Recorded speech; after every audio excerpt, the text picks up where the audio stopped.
Ever wonder why you walk into Loblaws for milk and bread and somehow walk out $90 lighter? It's not bad luck. It's not your willpower failing you at the candy rack. It's design. Because the modern grocery store isn't a store, it's a machine. Every shelf, every price tag, every deal, every word your cashier says to you at the register, it's all been tested, tuned, and engineered to do one thing: get you to spend more than you meant to. Some of these tricks are clever, some are a little creepy, and one of them got Loblaw dragged in front of the country and cost them hundreds of millions of dollars because it wasn't just sneaky, it was illegal. So stick around, because that last one is the trick they got caught doing. These are the checkout tricks Loblaw trains every cashier to use on you. Let's go. Trick 1. The 0.99 illusion.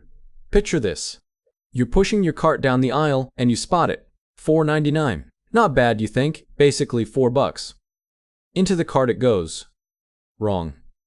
You didn't see $4. You saw the number your brain was built to see. It's called left digit bias, and it is the oldest trick in the entire retail playbook. Your eyes lock onto that first digit, the 4, and quietly file the whole thing as 4 something. But $4.99 isn't $4, it's 5. They shaved 1 cent off the price, and your brain rounded down a whole dollar for them, for free. Now multiply that by 30 items in your cart. 30 little lies your own head told you on the store's behalf. That's not a few cents. That's real money walking out the door in your blind spot. So here's the fix. When you see 0.99, round up, not down. Treat $4.99 as $5 because that's what it is. Do that across a full cart and you'll suddenly see the total coming before the cashier does. You're not bad at math. You're being formatted. Trick 2, the was, now, anchor. Okay, here's one you'll actually like, because once you see it, you can't be fooled by it again. You're cruising past the end of an aisle and a tag stops you cold. Was $8.99, now $5.99. And $3 off. Grab it before it's gone, right? Hold up. Ask yourself one question the store's praying you never ask. Was it ever really $8.99? Because that high was number has one job, and it's not to inform you, it's to make the price underneath it feel like a gift. It's called price anchoring. Drop a big number in front of your eyes first, and every number after it looks small by comparison. Sometimes that regular. Price is barely the regular price at all. It's a prop. A reference point planted in your head so the deal hits harder. The fix is almost too easy. Ignore the big crossed out number completely. It's theater. Look at the little unit price in the corner of the tag, the price per 100 grams per liter per item. That tiny number is the only one in the entire store that can't lie to you. Train your eye to find it, and half their pricing tricks just stop working. Congratulations! You just got a raise at the grocery store. Trick 3, the multi-buy trap. You're in the soup aisle, and there it is in big red letters, 2 for $7. Well, if it's 2 for $7, you'd better grab 2, right? That's how deals work. Not so fast. Walk 3 feet over and check the shelf price of a single can. $3.50, so 2 cans is $7. The deal is not a deal. It's the exact same price you'd pay anyway, dressed up in urgent red font to do 2 things: make you feel like you're saving, and make you buy 2 when you only came for 1. This is the multi-buy trick, and grocery stores love it because it quietly doubles your purchase without dropping the price a single cent. 10 for $10, 3 for $5. Half the time, you can buy just 1 at the exact same per item price. The number in the deal is not a requirement. It's a suggestion they're hoping you mistake for a rule. So next time the red font tells you to buy 2, do the per item math first. If the single price matches, buy exactly what you came for and walk. You don't owe the sign anything. Trick 4, eye level, is buy level. Now let's talk about the shelf itself, because the shelf is a battlefield and you didn't even know you were in a war. You reach out for ketchup. Your hand goes to the bottle right in front of your face. Easy, natural, no thinking required. And that is exactly the problem. The space at your eye level is the most valuable real estate in the entire store, and it is not free. The most expensive, highest margin brands fight to be right there, at your sightline, because they know your hand follows your eyes. Meanwhile, the cheaper options, the store brands, the generics that do the exact same job for less, get banished to the very top shelf or down by your ankles. They make you work for the savings on purpose. There's even a name for the bottom shelf in the trade. They call it stoop to save, because that's literally what you have to do. Bend down, reach up. The deal is hiding from you, and it's hiding by design. So here's your move. In every aisle, look up and look down before you reach forward. The cheapest version of what you want is almost never at eye level. It's waiting just out of your comfortable line of sight, hoping you won't bother. Trick 5, the long walk to the milk. Quick question. Why is the milk always at the very back of the store? The thing nearly everybody comes in for, parked as far from the door as humanly possible. It's not an accident. It's not where the fridges happen to fit. It's a trap, and you walk into it every single visit. The store knows milk, eggs, and bread are the staples that pull you in. So they put those staples at the farthest possible point from the entrance and force you to walk past everything else to get there. The fresh flowers, the bakery, the deals stacked in the aisles. Every step is another chance for something to jump into your cart that was never on your list. By the time you reach the milk, you're carrying a basket full of things you didn't plan to buy. The fix is to shop like you know the map, because now you do. Stick to the perimeter, grab your staples, and only dip into the center aisles for the specific items on your written list. A list, by the way, is your single best weapon in this entire building. People who shop with a list and stick to it walk out spending dramatically less than people who just wing it. Don't wing it. Winning it is exactly what they're counting on. Trick 6, the smell, the light, the tempo. Have you ever noticed you feel weirdly calm in the grocery store? Unhurried, almost relaxed. That is not you. That is the building doing its job on your nervous system. Start with the smell. Why is the bakery or the rotisserie chicken almost always right near the entrance? Because warm bread and roasting chicken are two of the most powerful appetite triggers there are. They hit you the second you walk in, your stomach wakes up, and a hungry shopper buys more. Every time. That smell is a sales tool. Then the music. Notice it's slow? Slow, low-tempo music has been shown to slow your walking pace, which keeps you in the store longer, which means you see more, which means you buy more. Fast music makes you hustle. They don't want you to hustle. And the lighting, bright and warm over the produce to make it look fresher and richer than it is, cooler and cleaner everywhere else. None of it is for your comfort. All of it is for your wallet. So here's the truth that breaks the spell. You're not browsing, you're being managed. The moment you can feel the building working on you, it stops working. Walk a little faster. Eat before you shop. And don't let a smell write your grocery list. Now, everything I've shown you so far happens before you even reach the till. The shelves, the smells, the signs, that's the warm-up. Because the real pressure, the stuff they actually coach the person at the register to do, that starts the second you start unloading your cart.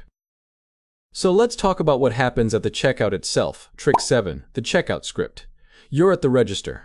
Bags loaded, you're tired, you've made about 200 tiny decisions already, and your brain is running on empty. Did you find everything okay? Friendly, harmless, right? Mostly, yes. But that pleasant little exchange is also the front edge of the most carefully designed pressure point in the whole store. Because right there, in the final stretch where you have zero willpower left, is the impulse rack. Chocolate bars, gum, magazines, batteries, tiny, cheap, grabbable things positioned at the exact moment your decision-making is fried. This is called decision fatigue, and retailers know it cold. The longer you shop, the worse your self-control gets, so they save the easiest yes purchases for the very end, when you're least able to say no. That candy bar isn't there by accident. It's there because that's where you're weakest. The counter move is simple, but it takes discipline. Decide your cart is finished before you get in line. When you reach the belt, you are done shopping. Nothing that's within arm's reach of the cashier was on your list, and nothing within arm's reach of the cashier needs to come home with you. Trick 8, the loyalty card. Do you have your PC Optimum? Of course you do. You tap it, you collect your points, free money, why wouldn't you? Smart shopper move, right? Here's the part nobody mentions. While you're collecting points, they're collecting you. Every single time you scan that card, you're handing over a perfect record of exactly what you buy, when you buy it, how much of it, and how often. Over months, that builds a frighteningly detailed profile of you and your household. And that profile doesn't just sit in a database. It comes back at you in the form of personalized offers, points loaded onto the specific products their data says will get you to spend more often. They know your weaknesses better than you do, because you literally taught them, one scan at a time. Now, this isn't me telling you to throw the card away. The points are real, and if you're going to shop there anyway, you should take them. But understand the actual trade. It was never free. You're paying with data, and that data is worth far more to them than the points are worth to you. You think you're collecting points. They're collecting you. Trick 9, the roundup asks. The total flashes up. And then, on the little screen, or out of the cashier's mouth, would you like to round up for charity? And there's a person looking right at you, and there's a line behind you. And suddenly $1 feels like the only socially acceptable answer. That's not an accident either. That is engineered social pressure, deployed at the one moment you can't quietly think it over. Face to face, clock ticking, audience watching. It is genuinely hard to say no out loud in that spot, and they know it. Now, plenty of these campaigns do fund real causes, and if you want to give, that's a good thing. But you should never feel cornered into it by the choreography of the checkout. The pressure is manufactured. The choice is still yours. So if you don't want to, the magic words are just no thanks, and then you look back down at your bags. That's it. No is a complete sentence, even at the till, even with someone watching. Trick 10, Shrinkflation. You grab your usual bag of chips, the one you've bought 100 times, same price as always. Same deal as always, right? Look closer. The price didn't change, but the bag did. It's lighter, there's more air, there are fewer chips in there than there were a year ago, and you paid the same, or more. This is shrinkflation, and it is everywhere right now. Instead of raising the price where you'd notice, they quietly shrink the product. Fewer grams. A smaller roll. 190 milliliters where it used to be 200. The shelf tag looks familiar, your brain checks the price, sees no change, and moves on. Meanwhile, the price per gram, the real price, has quietly climbed, and you never felt it happen. This one ties right back to your best weapon, that unit price in the corner of the tag. The package size can shrink, the marketing can change, but the price per 100 grams tells you the truth every time. Watch that number over a few months, and shrinkflation has nowhere to hide. Trick 11, the fake sale cycle. There's a word in that store with almost hypnotic power over your wallet. Sale. You see it, something in your brain says act now, and the item's in the cart before you've thought it through. But here's what that word is hiding. A lot of sale. Prices aren't special at all. Stores cycle the same items in and out of sale, on a predictable rhythm, on for a week, off for a week, back on, so that the so-called sale price is basically just the normal price wearing a costume. The high regular price exists mainly so the sale has something to look impressive next to. You're not catching a rare deal. You're catching the same item on its regular Tuesday. The manufactured urgency is the whole point. Limited time. This week only. It's there to switch off the part of your brain that compares and weights. The fix is to know your baseline. For the 10 or 15 things you actually buy all the time, you roughly know what they should cost. Once you know your own numbers, the word SALE loses its grip completely. You stop reacting to the sign and start reacting to the actual price. And that's when you become genuinely impossible to manipulate. The bonus, the one they got caught doing. Now here's the one I promised you at the start. Because everything up to this point has been legal. Sneaky, engineered, designed to part you from your money, but legal. This last one was not. For years, the price of one of the most basic things you can buy, a loaf of bread, was not what an honest market decided. Loblaw acknowledged taking part in an industry-wide arrangement to fix the price of packaged bread, a scheme that ran for roughly a decade and a half and quietly overcharged ordinary people on a staple they buy without thinking. We're talking about bread. The single most basic item in your cart. The thing you came in for. When it came to light, Loblaw tried to get ahead of it, handing out $25 gift cards to customers, the now famous bread card, as a goodwill gesture while the bigger reckoning played out in the courts and in the headlines. And that's the thing to sit with. Every small trick I showed you today, the 99-cent pricing, the anchored tags, the long walk to the milk, the checkout pressure, all of that just bends the rules of your attention. This one broke the actual law. It's the same instinct, the same goal. Squeeze a little more out of you on the things you can't avoid buying, just taking one full step past the line.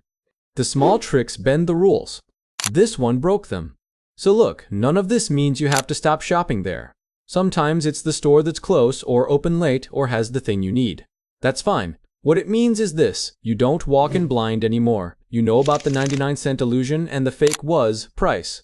You know to look up and look down, to check the unit price, to ignore the red font and the word sale.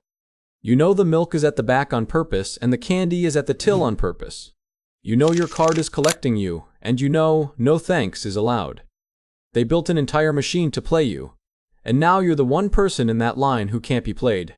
If this changed how you'll look at your next grocery run, hit subscribe, because next I'm walking through the exact same playbook at no frills, and honestly, some of it's worse. I'll see you there.